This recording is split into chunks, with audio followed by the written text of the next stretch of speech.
लेकिन हिंदू धर्म काहे कोई मानेगा, काहे? हम तो इसको जूता के तर से रौंद देने का काम करते हैं।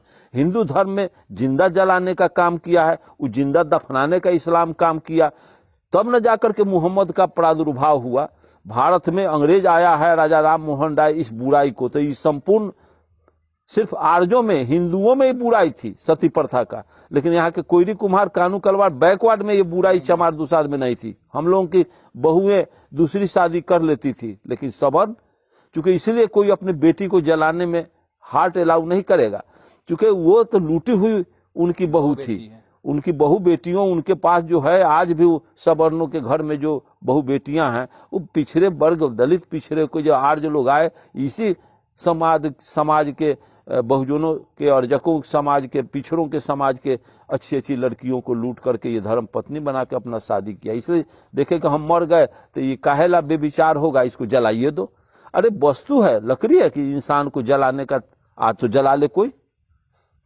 कहने का मतलब है कि ये इसलिए यहाँ हिंदू धर्म के कुरीति बुराई से जो अच्छा विचार आया, प्रगतिशील विचार आया, उसको लोग एक्सेप्ट कर लिया। ये तो दुनिया का नियम है।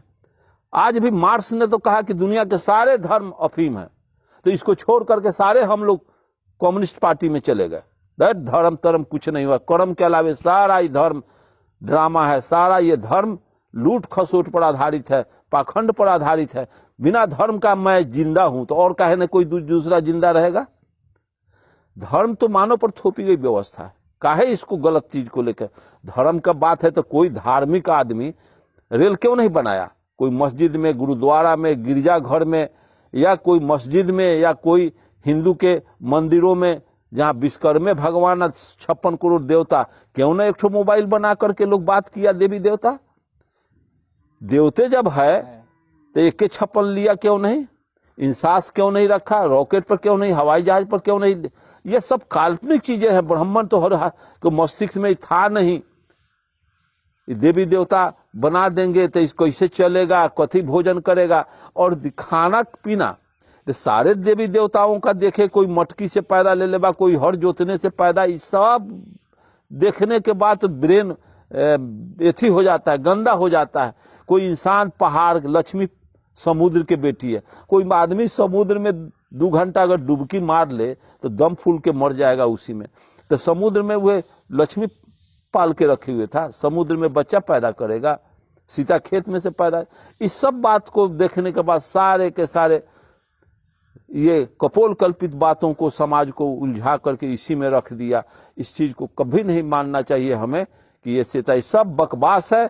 बिना धर्म का इंसानियत फले फूलेगा, लेकिन धर्म से इंसानियत मतलब कि ये हो जाएगा, कुंठित हो जाएगा, पतन हो जाएगा। इसलिए आज क्यों इस तरह से आर्य लोग किए हुए हैं, भारत में ब्राह्मण क्यों चला रहा है? बाबरी मस्जिद, देवी देवता, स्वर्ग नरक, पाप पुण्य, हिंदू मुस्लिम, ये सब फैला करके कि ये ब्राह्मण ये न जान जाए बैकवर्ड, ये न जान जाए यहाँ का शूद्र कि ये आर्य लोग हैं, ये भी अंग्रेज के जैसा, मुगल के जैसा बाहर से आए हुए लोग हैं। ये अगर लोग जान जाएंगे तो इनके साथ युद्ध छेड़ देंगे, यहाँ से भागना पड़ेगा इन लोगों को। अगर आज न कल अगर भारत का एक एक बैकवर्ड अगर जान जाए तो इनको भारत में रहना दुर्लभ हो जाएगा। इसलिए ये ऐसे करो, अब कोई 2 लाख 4 लाख मंदिर जा रहा है, मूर्ति ये छठ में जलाया है, दीप जलाने का काम सरकार कर रही है। सरकार को ऐसा करना चाहिए? इस सेंटिमेंट पैदा कर रहा है हिंदू मुस्लिम के अंदर कि आपस में उलझन पैदा हो और इसमें लोग कटाए और जेल में जाए, और इससे बारीकी को लोग न समझे कि लड़ाई घाव कहाँ है, इलाज कहाँ हो रहा है। अरे घाव है, कल कारखाना बनाओ। बिहार में, उत्तर प्रदेश में चीनी की जरूरत है, यहाँ किसानी ज्यादा होता है, तो यहाँ गन्ना उपजा करके 50 गो चीनी मिल बना दो। यहाँ बिहार में 50 गो चीनी मिल अगर यहाँ की सरकार बनाई रहती तो 2 लाख नौजवान यहाँ इंप्लाई हो जाते हैं, और कितना लोग उसमें एंगेज होते हैं। तो ये सरकार को नहीं सूझ रहा है। और हिंदू मुस्लिम में बाबरी मस्जिद, राम जन्मभूमि, ये सब श्वेत बाण रामेश्वर पुल, बोले हनुमान जी गंगा लंका में जा रहे थे तो पुल बना करके गए। अच्छा ये बताइए कि उस समय छोटे छोटे नदी नालों को पार करने के लिए राम को डेंगी का सहारा लेना पड़ा, केवट को प्रार्थना करना पड़ा। राम तो था नहीं, लेकिन उसी का मैं विश्लेषण कर रहा हूं। हनुमान तो हुआ नहीं, लेकिन उसी के आधार को मैं लेकर के सत्य मान के चल रहा हूं। मैं उसको सत्य मानता नहीं हूं कि राम भारत में पैदा हुआ, महाभारत हुआ नहीं। भारत में राम रावण युद्ध नहीं हुआ, काल्पनिक चीज है, खिस्सा कहानी है। लेकिन तो भी मैं उसी को सत्य मान करके उसका विश्लेषण करता हूं कि उस समय का छोटे छोटे नदी नालों पार करने के लिए केवट का डेंगी का सहारा लेकर के राम आया करते थे, आते जाते थे। और जब लंका जाना हुआ तो समुद्र में पुल बनाना शुरू किए। इस तरह से होगा? कितना कपोल कल्पित बात है। समुद्र में पुल कौन बनाया? तो बानर भालू बनाया। अब बताए कि उस समय का बानर भालू का विज्ञान इतना डेवलप था कि समुद्र में पुल बनाया। ये आज का बानर भालू लंगटे गाछ पर रहता है, अपना भगई तक नहीं बनाया, अपना तक एक झोपड़ी नहीं बनाया, अपना खाने का कोई ठिकाना नहीं किया। आज भी बंदर जंगलों में हम देखते हैं इधर उधर बौआता रहता है। आज कहो उस बंदर के कि तुम्हारा पूर्वज मानसरोवर एथी में समुद्र में पुल बनाया था, आज कम से कम छोटा तो नदी नाला में पुल तो बनाओ। सब विज्ञान और सब रामायण और मनुस्मृति सब भूला जाएगा, बंदर किसी का भाषा समझेगा।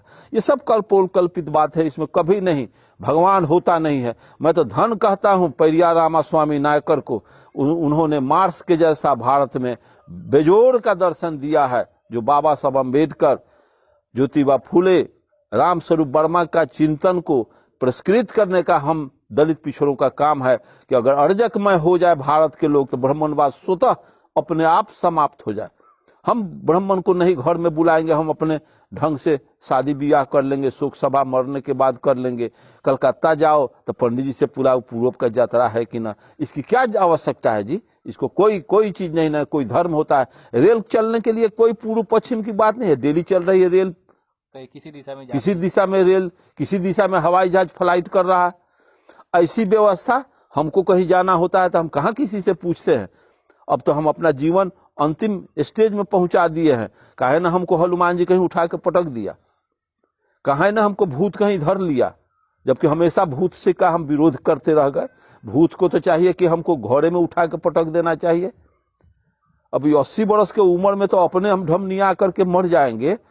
अब तो अपने हमारे शरीर का आउट ऑफ कंट्रोल रहता है, तो हमारे अंदर डिबैलेंस में रहते हैं, तो हमारे अंदर भूत बैठा हुआ डिबैलेंस का। और कह दे कि भूते उठा के हम गिर जाए, अपना वीकनेस से गिर जाए अपना। तो गुप्ता जी भूत पड़े तो देवी देवता न मन डल ना, भूतवा उठा के पटक दे। अरे क्या ये सब लब रही है? ये सब लफाजी में समाज फंसा हुआ है। और इससे ऊपर उठने की बात है, तर्क करने की बात है। यहाँ का जो जितने इंजीनियर डॉक्टर हैं सब पाखंडी हैं, सब अज्ञानी हैं। इंजीनियर हो, डॉक्टर हो, IAS हो, IPS हो। मैं 5-6 मेरे जज थे साथी, और कमिश्नर भी मेरे कुछ साथी थे। कितने मंत्री हमारे साथी विधायक लोग हैं।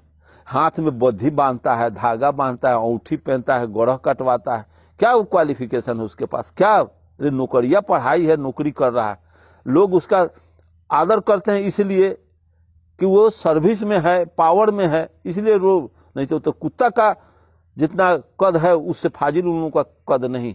बिल्ली का जो कद है, जो धागा बांधता हो, उसका क्या सूझ है? जो चनन फटाका भुरुकवा चनन करता हो, अंगूठी पहनता हो, इसका क्या एबिलिटी है? इसका क्या, उसकी क्या जरूरत है? चीन के लोग आते हैं, जापान कोरिया के लोग आते हैं वैशाली में, न कोई आधी है, न बधी है, न अंगूठी है, न सोने का उसके गला में सिक्कर है। कोई भी टूरिस्ट फॉरेनर होगा, अरबपति करोड़पति फैमिली का होगा, तो भी प्रजनन कर रहा है, वो भी इस देश की मिट्टी का प्रोडक्ट है, इंसान है। लेकिन यहाँ तो इतना लाद दिया गया है ब्राह्मणवाद कि उसी में आदमी अपने आप में व्यस्त है। इसलिए धर्म की कोई जरूरत नहीं है। कि आपको यह बात समझ में आ गई होगी, और वीडियो को एक बार लाइक जरूर कीजिएगा और अर्जक संघ ऑफिशियल यूट्यूब चैनल को सब्सक्राइब कीजिए और वीडियो को जितना हो सके शेयर कीजिए। जय अर्जक।